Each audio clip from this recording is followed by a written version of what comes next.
Ассалаумағалейкум ағайын.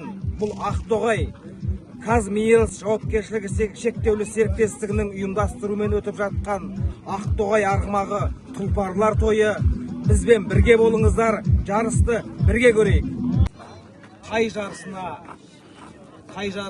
мықты тайлардың қазір жиналып жатыр. Солардың бірі легенда 4 рет бәйгеге қосылып, соның үшеуінде бірінші келген легенда тайымыз. Онан кейін Дана Әлижан бауырымыздың тайлары бар осында. Мықты тайлардың барлығы осында. Бізбен бірге болыңыздар. Жарыстың қызығын бірге тамашалайық.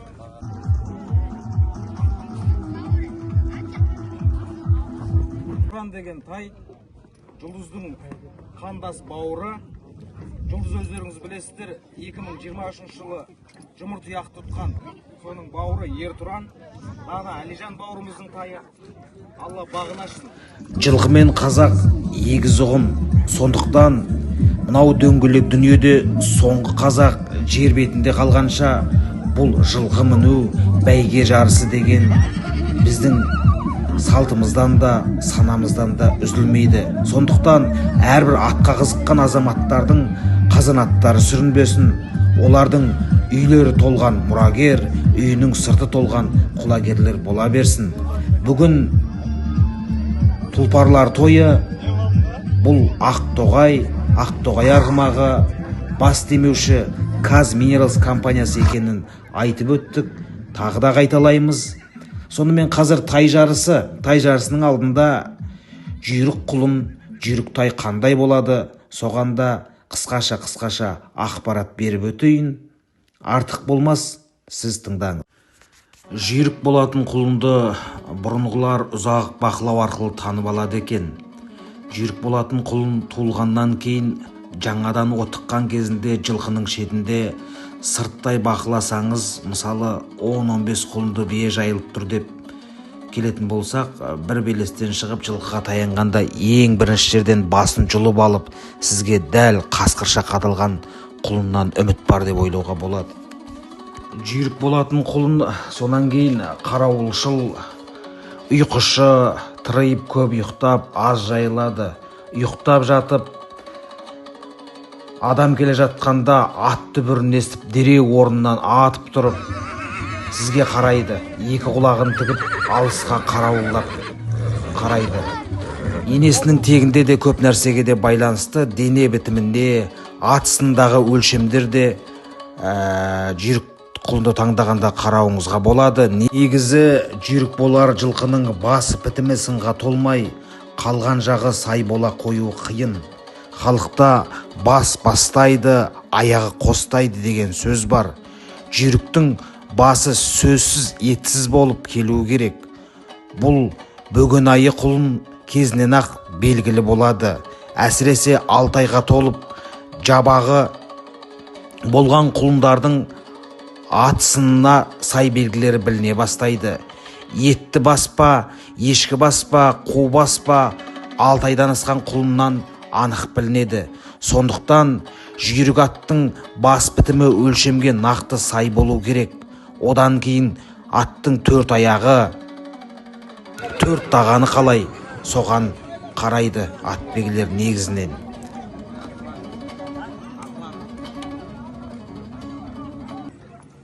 Бірінші номер. Айтұяқ. Қайсы? Екінші номер легенда бар ма? Легенда. Үшінші номерлі Аспархан. Береке бар ма? 5 Тарлангөк бар ма? 6 Көгершін бар ма? 7 Талқиыз бар ма? 8 Ақтөбек бар ма? 9 Ертұран бар ма? 10 номерлі Көкбайрақ бар ма? 11 Қарағыз. 12 Зульфикар бар ма? 13 номер Қасуа. 14 Аспархан бар ма? 15 Көзайым бар ма? 16 Ақмандай. Бол, түгелсіңдер ғой, Бастап кетпеңдер, бір-біріңе кедергі жасамаңдар. Бастап кетіп, Фальстар жасайтын болсаңдар бәйге берілмейді. Асықпай, бір-біріңе кедергі жасамай, дұрыстап старттан қозғалыңдар, жақсы ма? төрешілерге бағыныңдар. Жарыс жолына шығатын тайларды төрешілер түгендеді. Енді санаулы сәттерден кейін тай жарысы басталады. Оның алдында бағанағы үзіліп қалған жүйрік тайлардың белгілеріне байланысты әңгімемізді ары қарай жалғайық. Қызықты болса естіңіздер, қызықсыз болса айналдырып жіберіп бәйгені көре берулеріңізге болады. Естіген, көрген, оқыған ақпараттарыммен танысуды ары қарай бастайын. Жалпы жаңа айттым ғой, құлын кезінде бақайы қысқа быртық бақай екен деп, болашақта жүйрік болады деп таңдасаңыз, ол құлынның дене тұрқы өспей қалу ықтималдығы жоғары болады. Сондықтан да жүйрік болар құлынды таңдағанда өзге мүшелеріне қарасаңыз да бақай өлшемімен таңдаудың еш керегі жоқ. Ал жетілген, дәмелі деген жүйрікті таңдау барысында бақай пішініне міндетті түрде назар аудару керек дейді белгілі атбегілер. Негізі қызыл асығы ұзын, тік болса ондай құлыннан үміт бар. Әрі өседі, әрі жүйрік болады. Дегенмен әр адамның, әр сыншының өз өлшемі, өз сыны бар. Сол арқылы таңдап, сол арқылы өзіне қажетті жүйрікті иеленеді. Негізінен құлын мүшелінен шықпай тұрып күтімге алған абзал, себебі құлын мүшелінен шығып енесінен ажыраған соң өгейсіп, азып, сақау шығады, жүдейді. Сол жүдеуден өтіп қолдан жем шөп жеуге үйренгеннен кейін еті қайта көтеріле бастайды. Қазіргі таңда жылқы малын жетілдіретін, күшін үстемелейтін дәрумендер, азық-түліктер жеткілікті. Осылардың барлығын осы құлын кезінен беріп, тай шыққанша семіртіп, күйлі баққан абзал. Жалпы жабағысында бақай созылмайтындай, ауыр салмақ түспейтіндей, жас балаға мінгізіп, бас білдіріп, аздап шабысқа салып үйретіп қойса жеткілікті. Тұлпарды тұрақты түрде ұстап, жыл бойы бәйгеге қосамын деген адам жүйрікті тайында бәйгеге аздап қосқаны абзал. Одан да жабағысында тайында семіз ұстап, жілігін толтырып, болашақ бәйгеге толық дайындап, баладай бағып, жақсылық тәрбиелеп, жетекке, байлауға, мініске көндіріп қойса керемет болар еді дейді көпшілік атбегілер. Әрине енді таңдауға, талғамға талас жоқ. Кім тайында шаптырып абыройын асырам дейді, кім арғымақты нағыз тұлпар күйіне жеткізіп топқа саламын дейді. Ол да ат ұстаған атбегілердің, ат иелерінің өз еркінде, өз таңдауында. Таңдау мен талғамға біз ешқашан шектеу келтіре алмаймыз. Бұл тайлар, жарыс алдындағы тайлар және тас тақым шабандоздар. Бұлар қазір жорыққа аттанған батырлар секілді. Барлығы ішкі арпалыспен ақылдарын жиып, ішкерлерін бойына жиып, ақылдарын басына ұстап, және бүгінгі осы додаға келген барша қонақтар, Абай Құнанбайұлының 180 жылдығына арналған дүбірлі ат бәйгесіне қош келдіңіздер. Бұл елдің көрінісі, бүгінгі ортамызда ұйымдастырушы Аягөз аудандық бәйге ұлттық ат спорт федерациясы. Демеушіміз, бүгінгі бас демеушіміз Казминералс Ақтоғай компаниясына шынайы алғысымызды білдіріп, Казминералс Ақтоғай компаниясына бір қошеметтен қол соғайықшы бас демеушімізге. Ақтоғай кентінің әкімі Әбидуллин Нұргенже Махмұтұлына бір ауыз құттықтаусыз. Дүбірлі аламан бәйге тек қана спорттық сайыс емес, бұл бабалардан қалған дәстүрдің, ұлттық намыстың рухани көрінісі. Қадірлі жарысқа қатысушылар мен атбегілері, сіздерге сәттілік пен сәйгүліктерге жүгіртіп, көрермендерге керемет әсер тілеймін. Ұлттық ат спорт федерациясының президенті Толқынбай Талғат Сапарғалиұлына құттықтау сөз берейік. Ассалаумағалейкум ағайын бауырлар. Бүгінгі мына Минерал компанияның демеушісімен міне үлкен Ақтоғай ат шабар төрінде үлкен бәйге болған жатыр. Бәйге сырттан келгенге Аламан бәйге, Құнан бәйге, жергілікті аттарға Ақтоғай кенті, Қопа ауылы, Тансық ауылына тай Аламан бәйгесін жасап жатыр. Қазіргі біздің ең алғашқы шабатын біздің жергілікті тай Қопа, Ақтоғай, Тансық ауылының тайлары шабады. Екінші Құнан бәйге болады. Үшінші жергілікті Аламан бәйге, Қопа, Тансық, Ақтоғай ағайын бауырлардың аттары шабады. Төртінші Аламан жан-жақтан келген ағайын бауырлардың. Бәйгеге барлеріңіз, балалар, шабандоздар, барлеріңіз аман есен шауып, бір-біріңді боқтамай, бір-біріңге ескерту жасамай, дұрыстап шауып кетпей, тәртіпке тура қараңыздар. Алла тағала баршаларыңызға аттарыңыз бәйгелі боп, есімдеріңіз алталашқа әйгелі боп, мына полиция қызметкерлеріне бағынып, мына атшабарға жүгіріп шығып, атты ұстап, атпен бірге шаппаңыздар. Баршаларыңызға жеңіс тілейміз. Халықпен байланыс жөніндегі менеджері Шангериева Динара Тұрсынқызына беріледі. Қайырлы күн, құрметті Ақтоғай кентінің Қопа ауылының тұрғындары, құрметті қонақтар. Міне бүгін Ұлы Хакім Абайдың 180 жылдығына орай Қазминералс компаниясы ат бәйгесіне демеушілік көрсетіп отыр. Әрине, ат бәйге деген біздің бабаларымыздан қалған салтымыз. Сондықтан осы спорт түрі дамып, әрқашанда осындай шара өткізілуге біз тілектеспіз. Бүгінгі тұлпарымыздың тұяғы талмай, шабандоздарымыз аман болсын.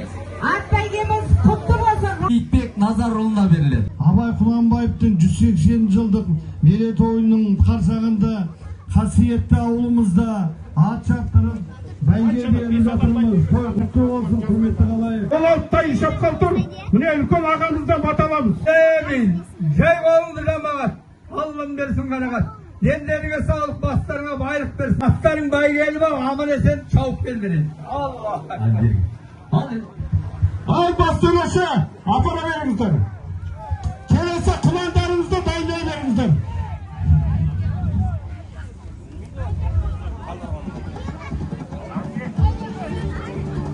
Бірінші Айтияқ. Екінші тайдың аты лақабаты легенда. Шабандозы Нұржан Али. Тайдың иесі Қамтолдин Нұржан.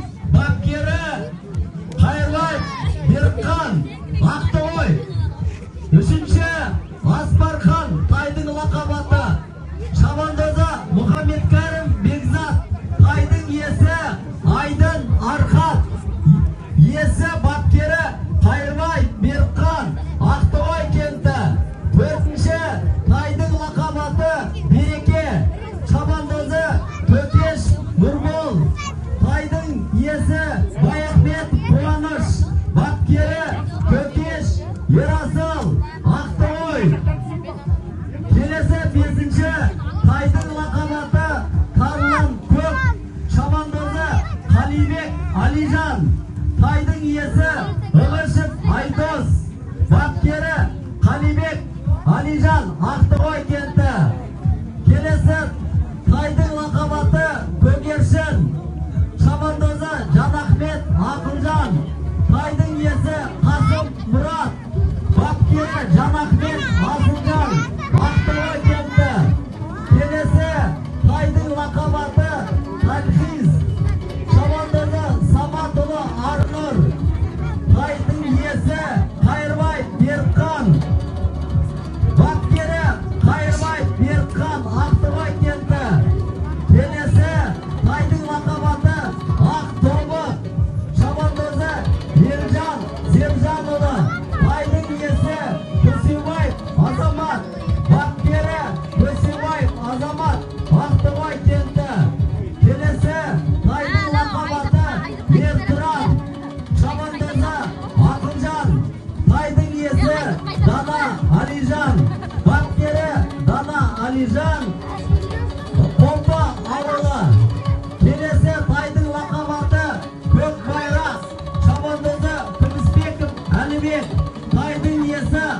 Айнанқұл Данияр, бапкері Айнанқұлов Данияр, Таңсық ауылы.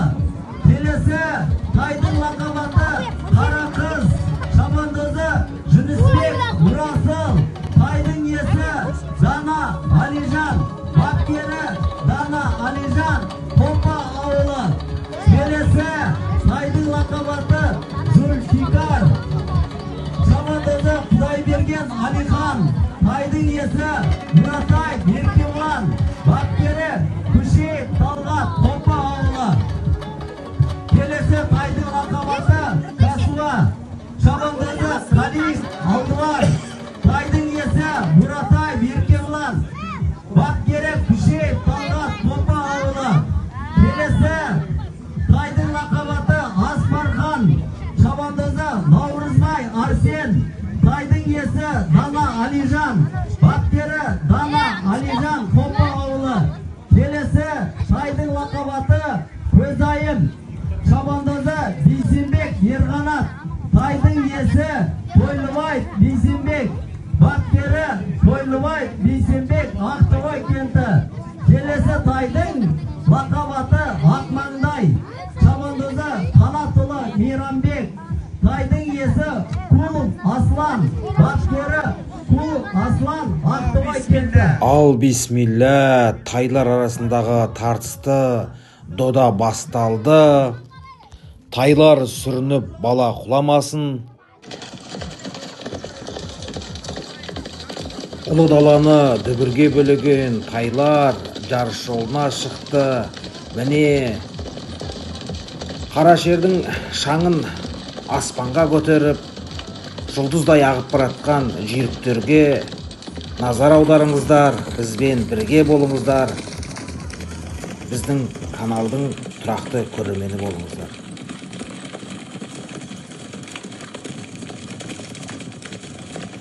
Алғашқы айналымды орталап қалған тайлардың топтасып алып шауып бара жатыр. Иә, бір-бірін алдыға оздырар емес. Қарап отырсыздар, алшақ кеткен еш қайсысы жоқ, тізбектелі, бірінің соңынан бірі кетіп барарды. Жаратқан Алла жар болсын. Бірінен қалар емес, әрине бұл сайыс, бұл жарыс. Сондықтан да намысқа шабады, бар күшін салып тартысқа шабады.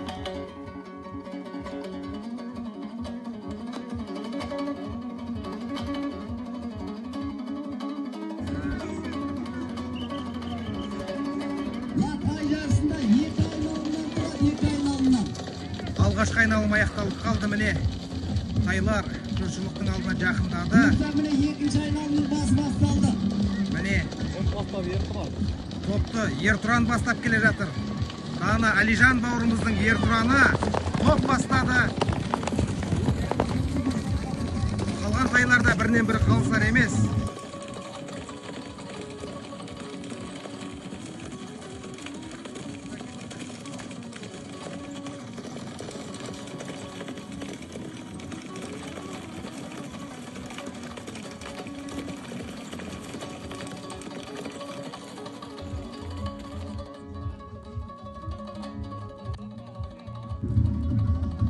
Міне жарты айналымнан кейін тай жарысы аяқталады.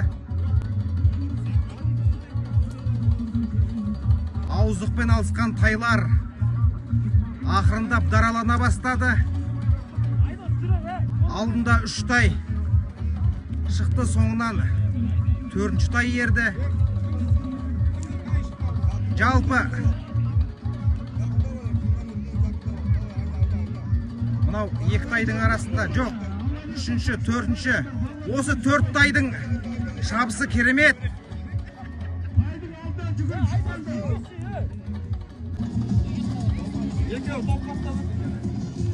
Ертұран, бірінші айналымда Ертұранның бастап өткенін көрдіңіздер. Соңынан ерген тайларда бір-бірінен қалысар емес. Жаңағы 4 тай дараланып, міне жарысты аяқтауға жақындап қалды. Міне төбелерде көрінді тайлардың.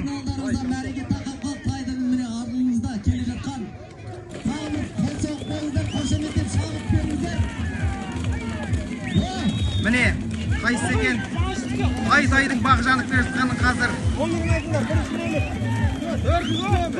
4 нөмір 7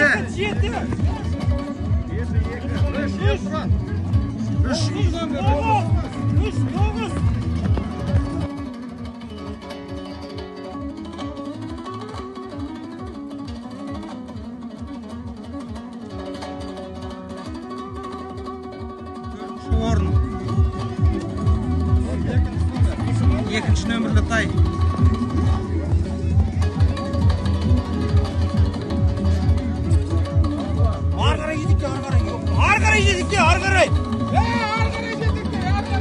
Міне 13 нөмірлі.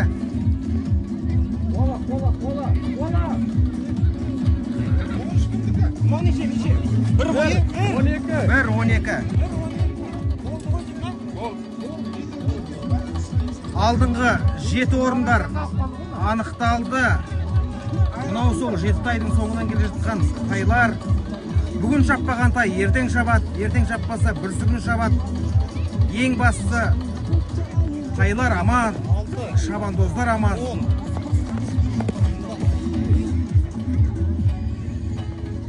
Арғымақтарымыз аламанның алды бола берсін. Қазақтың рухы, ұлттың дәстүрі жаңғыра берсін. Жеңісті күндерде, бәйгелі сәттерде кезге берейік. Әрине, жарыс болғаннан кейін біреу қалады, біреу озады. Алда тағы да жарыс көп. Лақабаты Береке, Шабандозы Төкеш Нұрбол, тайдың иесі Баяхметов Қуаныш, бапкері Төкеш Ерасыл, Ақтоғай кенті. Екінші орын Талқиз, Шабандозы Саматұлы Арнұр, тайдың иесі Қайырбай Берқан, бапкері Қайырбай Берқан, Ақтоғай кенті. Үшінші тайдың лақабаты Ертұран, Шабандозы Ақылжан, тайдың иесі Дана Алижан, бапкері Дана Алижан, Қопауылы. Төртінші орын легенда Шабандозы Нұржан Али, тайдың иесі Қабдолдин Нұржан, бапкері Қайырбай Берқан, Ақтоғай кенті.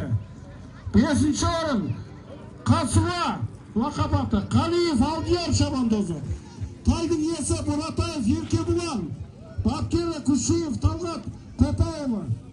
Алтыншы орын тайдың лақабаты Айтияқ Шабандозы Диас Шустрый, тайдың иесі Қайырбаев Дунан, бапкері Қайырбаев Берқан, Ақтоғай кенті. Жетінші орын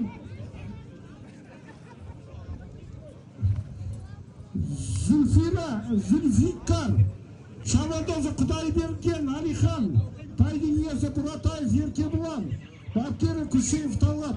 Құтты болсын. Ал енді құнанбайымызды дайындарыңыздар, құнанбайымды Атшабарға келіңіздер. Сыйлығын тапсыруға рұқсат етіңіздер.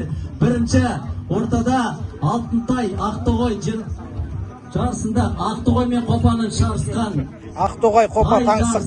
12-ші нөмірлі Зүлфикар Шабандозы лақабаты, Шабандозы Қалиев Алдияр, тайдың иесі Бұратаев Еркебұлан, бапкері Күшеев Талғат Қопауылына қошеметті құрметті қолдауға. Құтты болсын. Қазбейранысы менеджері Динара Шәңгерева Тұрсынқызы марапаттайды. Құтты болсын. 7-ші орын. Бір қол соғып қойыңыздар. 7-ші орын.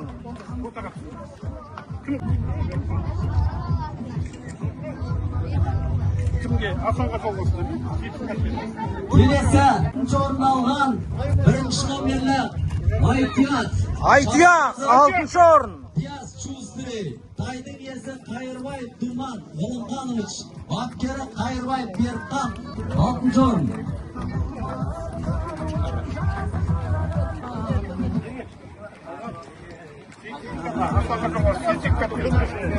Шабандозы Қалиев Алдияр, тайдың иесі Бұратаев Еркебұлан, Қопауылы.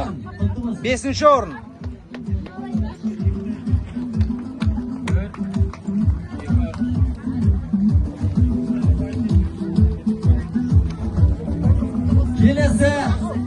Төртінші орын. Легенда.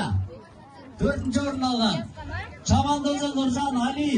Тайдың иесі Қабдолдин Нұржан. Бапкері Қайырбаев Берікхан. Ақтоғай кенті. Легенда. Легенда бұл.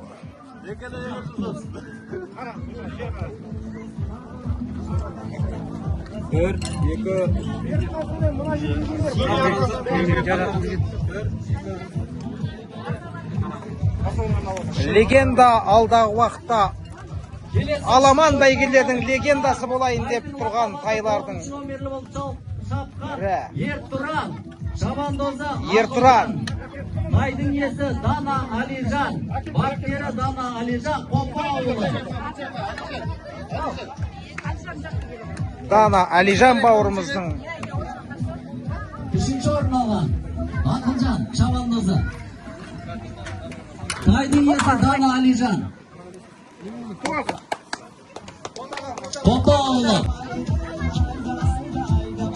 Бапкері Қайырбаев Берікхан. Ақтоғай кенті екінші орын алды. Бір қошеметтеп қол соғып қояйық.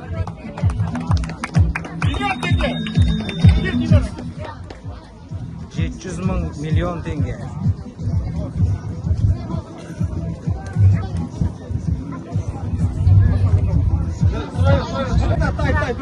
Бірінші орын тай.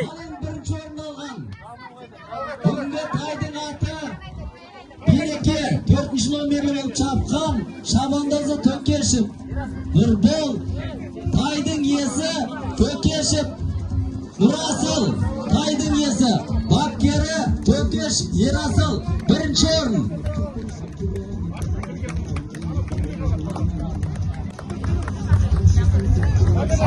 Бірінші орын. Красавчик.